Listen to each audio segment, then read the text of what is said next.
Good morning বন্ধুরা, শুভ সকাল। আজকের সকালটা আমার কাছে খুব সুন্দর ছিল, কারণ আজকে আমি খুব ভোরে উঠেছিলাম।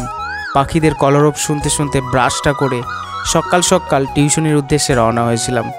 দুটো টিউশনি ছিল, দুটো টিউশনি শেষ করে বাড়ি ফিরে স্নান করে আবার স্কুলের উদ্দেশ্যে রওনা হয়েছিলাম। স্কুল যাওয়ার পথে নদীতে দেখি খুব জল বেড়েছে, আর নৌকোয় করে ভরা নদীতে পার হতে আমার বেশ ভালোই লাগে। আপনাদের কেমন লাগে অবশ্যই কমেন্ট করে জানাবেন কিন্তু।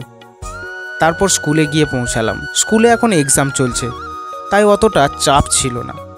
ছেলেদের সাথে ম্যাডামের খুনসুটি দেখতে দেখতে সময়টা কোথা দিয়ে পাস হয়ে গেল বুঝতেই পারলাম না।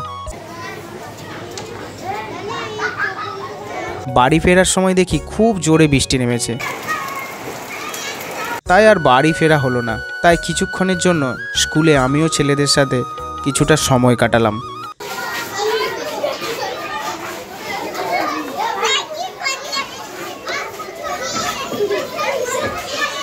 দেন আরও দুটি টিউশনি ছিল, সেই টিউশনিগুলোই শেষ করলাম। আজকে ওদের ক্রাফটের কিছু কাজ দেখাচ্ছিলাম।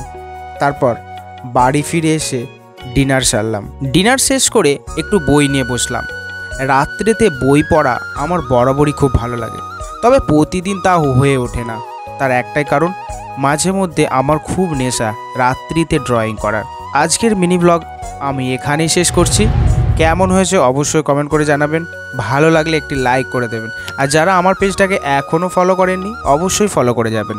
সকলে ভালো থাকবেন, সুস্থ থাকবেন। দেখা হচ্ছে নেক্সট ব্লগে। Good bye.